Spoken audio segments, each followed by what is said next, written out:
இது மகிமை நேரம். இயேசு கிறிஸ்துவின் இனிதான நாமத்தினாலே இந்த 4வது நாளுக்காக என் தேவாதி தேவனை ஸ்தோத்திரிக்கின்றேன். இந்த வாரம் முழுவதுமாக நாம் ஒரு தலைப்பின் கீழே சிந்தித்து வருகிறோம் இல்லையா? என்னது? முடியாது அப்படிங்கிற ஒரு தலைப்பில் நாம் சிந்தித்து வருகிறோம். இந்த 4வது நாளிலும் கூட கர்த்தர் செய்கிறதை ஒருவராலும் தடுக்க முடியாது.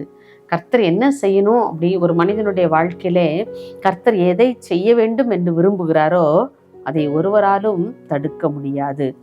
ஏசாயா 43 அதிகாரம் 13 இப்படி சொல்லுகிறது, நான் செய்கிறதை தடுப்பவன் யார்? கர்த்தர் செய்ய நினைத்ததை யாராலும் தடுக்க முடியாது இல்லையா? கர்த்தர் ஒரு மனிதனுடைய வாழ்க்கையில எதை விரும்புகிறாரோ, அந்த மனிதனை கொண்டு என்ன செய்ய வேண்டும் என்று சொல்லி விரும்புகிறாரோ அதை யாராலும் தடுத்து நிறுத்தவே முடியாது. நாம நினைக்கிறோம் அவன் வாழ்க்கையில இது தற்செயலாக நடந்தது அல்லது இப்படியெல்லாம் இருந்திருக்கும் அப்படின்னு சொல்லி நம்ம யோசிக்கிறோம். இல்லவே இல்லை. கர்த்தர் ஒரு மனிதனுடைய வாழ்க்கையிலே அவனுடைய வாழ்க்கையில இது நடக்கணும் அப்படின்னு சொல்லி நினைத்திருந்தாரானால் அதை யாராலும் என்ன செய்ய முடியாது, தடுக்கவே முடியாது. நம் வேதத்தில் வாசிக்கிறோம், ஒருவனை தாழ்த்தி ஒருவனை உயர்த்த அவராலே ஆகும். அவரால் எல்லா காரியங்களையும் செய்ய முடியும். ஒருவனை உயர்த்தவும் முடியும், ஒருவனை தாழ்த்தவும் முடியும். இந்த உலக பிரகாரமான காரியங்களானாலும் சரி, ஆத்மீக காரியங்களானாலும் சரி, ஒருவனை தாழ்த்தி ஒருவனை உயர்த்த அவராலே ஆகும். பாருங்க, யோபுல நம்ம ஒரு வசனம் வாசிக்கிறோம். யோபு 9 அதிகாரம் 12 இதோ அவர் பறித்து கொண்டு போகிறார், அவரை மறிப்பவன் யார்? நம்முடைய சில வாழ்க்கையில் சில சம்பவங்கள் நம்முடைய வாழ்க்கையில் நடக்கும் பொழுது, சில உயரமான சம்பவங்கள், மரணங்கள் நம்முடைய வாழ்க்கையில நடக்கும் பொழுது இந்த வசனத்தை நான் அடிக்கடி நினைவு கூறுவதுண்டு. சமீபத்தில் என்னுடைய உறவினரான அண்ணி ஒருத்தங்க இறந்து போனாங்க. அப்போ அந்த விஷயத்தை கேள்விப்பட்ட உடனே எனக்கு ரொம்ப கொஞ்சம் ஒரு அதிர்ச்சியாக இருந்தது. ஆனால் ஆண்டவர் என் மனதில் பேசின ஒரே வசனம் இதுதான், இதோ அவர் பறித்து கொண்டு போகிறார், அவரை மறிப்பவன் யார்? கர்த்தர் என்ன செய்யணும்னு நினைக்கிறாரோ அதை யாரும் என்ன செய்ய முடியாது, தடுக்கவே முடியாது. என்னுடைய கணவன் மரித்த போதும் கூட நான் இதைத்தான் யோசித்தேன். இதோ அவர் பறித்து கொண்டு போகிறார், அவரை தடுப்பவன் யார்? நம்ம ஆண்டவர் நம்முடைய வாழ்க்கையில எதெல்லாம் காரியங்கள் நிறைவேற்ற அவர் சித்தம் வைத்திருக்கிறாரோ அதையெல்லாம் அவர் நிறைவேற்றியே தீர்வார் இல்லையா? அப்போ அது எதிர்பார்க்காத துயரங்கள், மரணங்கள், சம்பவங்கள்லாம் நம்முடைய வாழ்க்கையில நடக்கும் பொழுது அது எதுவுமே நம்முடைய வாழ்க்கையில, ஆண்டவருடைய பிள்ளைகளுடைய வாழ்க்கையிலே எந்த காரியங்களும் கூட தற்செயலா நிகழ்ந்தது என்று சொல்லவே முடியாது. ஏனென்று சொன்னால் ஆண்டவர் நம்முடைய வாழ்க்கையிலே அவர் எல்லா காரியங்களையும் தீர்மானம் செய்து வைத்திருக்கின்றார். அவர் செய்கிறதை ஒருவராலும் தடுக்க முடியாது. ஏன் அப்படி செய்தார், எதுக்காக அப்படி செய்தார்லாம் சொல்லி நமக்கு தெரியாது. ஆனால் அவர் செய்ய நினைத்த காரியத்தை மனிதர்கள் யாரும் என்ன செய்ய முடியாது, தடுக்க முடியாது. கர்த்தர் செய்கிறதை யாராலும் தடுத்து நிறுத்த இயலாது. நம்முடைய வாழ்க்கையில கூட அனுதின செயல்களிலே அவன் நினைக்கிறான், ஏதோ தற்செயலா நடந்துட்டு நான் தடுக்கி கீழே விழுந்துட்டேன், அதுவும் கூட ஏதோ ஒரு நன்மைக்காக இருக்கலாம், தற்செயலா நிகழ்ந்தது அல்ல. நம்முடைய வாழ்க்கையில் நடைபெறுகின்ற ஒவ்வொரு செயல்களிலும் எந்த செயலும் கூட தற்செயலா நிகழ்வது அல்ல. அது ஆண்டோடைய தீர்மானம். அதை செய்கிறதை நம்ம யாராலும் என்ன செய்ய முடியாது, ஒருவராலும் கூட எந்த மனிதனாலும் அதை தடுத்து நிறுத்த முடியாது. இது என்னுடைய வாழ்க்கையின் ஒரு அனுபவமாக உள்ளது. அது உங்களுடைய வாழ்க்கையில் கூட கர்த்தர் உங்களுடைய வாழ்க்கையின் அனுபவமாக மாற கர்த்தரிடத்திலே முழுவதுமாக நாம் ஒப்பு கொடுப்போம்.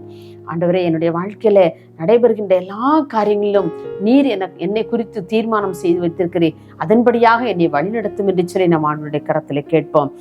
யோபு 42 அதிகாரம் 2 வாசிக்கிறோம், தேவரீர் சகலத்தையும் செய்ய வல்லவர், நீர் செய்ய நினைத்தது தடைப்படாது என்பதை அறிந்திருக்கிறேன் என்று யோபு கூறுகின்றார்.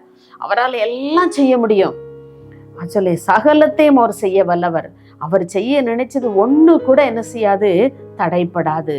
அவர் ஒரு மனிதனுடைய வாழ்க்கையிலே தேவன் அவன் பிறந்தது முதலே அவன் இறக்கின்ற நாள் முதற்கொண்டு ஆண்டவருக்கு தெரியும்.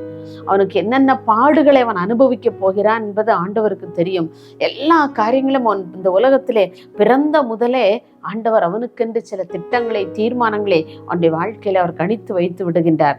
அவர் செய்ய நினைத்தது ஒரு நாளும் அது ஒரு காலமும் தடைப்படாது. இதை யோபு நன்கு அறிந்திருந்ததுனாலே யோபு தன்னுடைய வாழ்க்கையில எவ்வளவோ பாடுகளையும் வேதனைகளையும் அனுபவித்தார். ஆனால் தேவனை மறுதலிக்கவே இல்லை. அவருக்கு தெரியும் கர்த்தர் செய்ய நினைத்தது ஒரு நாளும் தடைப்படவில்லை என்று சொல்லி. எனக்கு அன்பானவர்களே, உங்களுடைய வாழ்க்கையிலும் கூட அநேக காரியங்கள் தடைப்பட்ட சூழ்நிலைகளை காணப்படலாம்.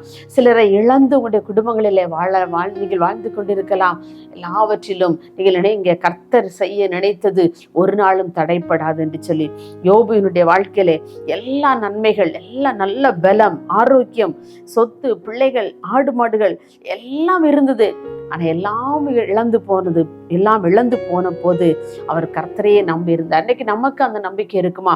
அவர் சொல்றார், அவர் என்னை கொன்று போட்டாலும் நான் அவர் மேல் நம்பிக்கையா இருப்பேன் என்று சொல்லி. பாருங்க, இன்னைக்கு அந்த நம்பிக்கை நமக்கு இருக்கா? ஒரு சின்ன துன்பம் வரும்போது, கஷ்டம் வரும்போது, பாடு வரும் பொழுது, ஆண்டவர் ஏன் எனக்கு இதை அனுமதித்தார்? ஏன் ஆண்டவரே உங்களுக்கு கண்ணு இல்லையா, காது இல்லையா? ஏன் இப்படி செய்தேன்? நான் உங்களுக்காக இவ்வளவு செய்தேனே அப்படின்லாம் சொல்லி காட்டுவோம்ல. நீங்க ஏன் என்னுடைய வாழ்க்கையில இதெல்லாம் அனுமதிச்சீங்கன்னு சொல்லி. ஆனா யோபு பாருங்க, எல்லாம் இழந்த நிலைமை. தன்னுடைய சுகத்தை இழந்தான், ஆரோக்கியத்தை இழந்தான், தன்னுடைய பிள்ளைகளை, சொத்து சுகங்களை எல்லாவற்றையும் இழந்து போறார் யோபு. ஆனா அந்த நிலைமையில சொல்றாரு, அவர் என்னை கொன்று போட்டாலும் நான் நம்பிக்கையோடு இருப்பேன், நான் அவர் மேல்தான் நம்பிக்கையா இருப்பேன். இப்படிப்பட்ட விசுவாசம் நமக்குள் வர வேண்டும். இப்படிப்பட்ட விசுவாசம் நமக்குள் வரும்போதுதான் நிச்சயமாக தேவரே சகலத்தையும் செய்ய வல்லவர் என்று சொல்லி நம்மால் கூட சொல்ல முடியும் இல்லையா? இன்றைக்கு இப்படிப்பட்ட விசுவாசத்தோடு அன்றைக்கு யோபு வாழ்ந்ததுனாலே அவருடைய வாழ்க்கையிலே கர்த்தர் செய்ய போற காரியங்களை பிசாசினாலேயோ மனிதர்களாலோவோ அதை தடுத்து நிறுத்த முடியவில்லை. அவனுடைய வாழ்க்கையிலே இரண்டத்தனையான ஆசீர்வாதங்களை அவன் பெற்றுக்கொள்ள முடிந்தது. இரட்டிப்பான ஆசீர்வாதங்களை அவன் பெற்றுக்கொள்ள முடிந்தது. இன்றைக்கு இப்படிப்பட்ட விசுவாசம் நமக்குள் இருக்கிறதா? அப்படிப்பட்ட விசுவாசம் நமக்குள் இருக்கும் என்று சொன்னால் நாம் உண்மையிலே கர்த்தர் அவர் செய்கிறதை ஒருவராலும் தடுக்க முடியாது என்று சொல்லி நாம் தைரியமாக சொல்ல முடியும். யோபுவை போல நாம் இருக்கிறோம். அவர் என்னை கொன்று போட்டாலும் நான் அவர் மேல் நம்பிக்கையா இருப்பேன். இப்படிப்பட்ட விசுவாசம் நமக்குள் இருக்கின்றதா? பாருங்க, இரட்டிப்பான நன்மையை அன்றைக்கு யோபு பெற்றுக்கொண்டாரே. நாமும் கூட இந்த யோபுவை போல அவரையே பற்றிக்கொள்ளும். அவரையும் அல்ல, அவரை மாத்திரம் நாம் பற்றி கொள்ளும் போது, அவரை மாத்திரம் நாம் இறுக நம்முடைய வாழ்க்கையில பிடித்து கொள்ளும் பொழுது, கர்த்தர் செய்ய நினைத்த காரியத்தை யாராலும் தடுத்து நிறுத்த முடியவே முடியாது. அவர் நம்மை ஆசீர்வதிக்க சித்தம் கொண்டு அவர் நம்மை ஆசீர்வதித்தார். ஆனால் அந்த ஆசீர்வாதத்தை தடுக்க எந்த மனிதனாலும் கூடாது. அன்றைக்கு யோபுவை ஆண்டவர் பிசாசின் கையில் ஒப்பு கொடுத்தார். நீ என்ன செய்யணுமோ அவன் உன் கையில இருக்கான், நீ என்ன வேணுமோ அவன் செய்துக்கோ. அவன் எப்படி அந்த நிலைமையிலும் என்னை அவன் எப்படி இருப்பான்னு சொல்லி ஆண்டவர் நினைத்து பார்க்கவே இல்லை. எப்படி யோபு என்னுடைய தாசன் என்பதை அவர் நினைவு கூர்ந்திருந்தார். ஆனாலும் முழுவதுமாக ஆண்டவர் பிசாசின் கரங்களிலே கொடுத்தார். பிசாசு எவ்வளவோ அசைத்து பார்த்தான் இல்லையா? அவனுடைய விசுவாசத்தை சோதித்து பார்த்தான், புடமிட்டு பார்த்தான். எல்லாவற்றிலும் அவன்தான் தோற்று போயிருந்தான்.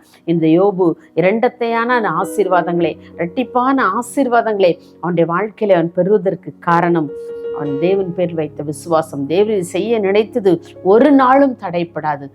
ஆண்டவர் நமக்கென்று நியமித்திருக்கிறதை யாராலும் தடுக்க முடியாது என்பதை யோபு உணர்ந்திருந்தார். இன்னைக்கு நம்முடைய வாழ்க்கையில நாமும் கூட ஆண்டோடைய கரத்திலே கொடுப்போம். ஏசப்பா, என்னுடைய வாழ்க்கையில நீங்க செய்ய நினைத்தது ஒரு நாளும் தடைப்படாது என்று சொல்லி அவருடைய கரத்திலே நம்ம ஒப்பு கொடுத்து நாம் ஜெபிப்போமா?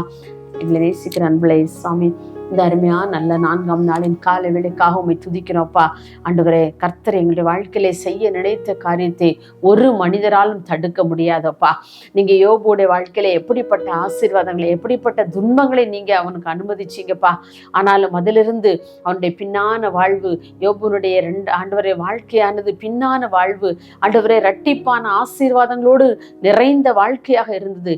அதை எந்த மனிதராலும் தடுக்க முடியவில்லை, பிசாசினால் தடுக்க முடியவில்லை. அப்பா, அவனை சோதிக்க நினைத்த பிசாசானவன் அவனுடைய ஆசீர்வாதத்தை தடுக்க நினைத்திருந்தாலும் கூட அப்பா அவனால் தடுக்க முடியவில்லை. ஆண்டவரே, அதை போல எங்களுடைய வாழ்க்கையில கூட நாங்கள் இத்தனை நாட்களும் அனுபவித்த வேதனைகள், பாடுகள், துன்பங்கள், கஷ்டங்களிலிருந்து அப்பா என்னுடைய பிள்ளைகளை விடுவித்து சாமி ஆசீர்வாதமான ஒரு வாழ்க்கையை கொடுத்து பிள்ளைகளுடைய வாழ்க்கையில அவர்கள் பிள்ளைகள் உன் பேர்ல விசுவாசத்தோடு இருக்க கர்த்தர் நீங்க கிருபை கொடுக்கும்படியா ஜெபிக்கிறோம் ஐயா. அப்பா, அவனுடைய சமூகத்துக்கு நேரே வேண்டி நிற்கின்ற ஒவ்வொரு பிள்ளைகளையும் கர்த்தர் அப்படியே விடுவிக்கிறதற்காக உம்மை நாங்கள் ஸ்தோத்திரிக்கிறோம். உடைய கரத்திலே தாழ்த்தி தருகிறோம். இயேசுவின் நாமத்தில் பிதாவே, ஆமென்.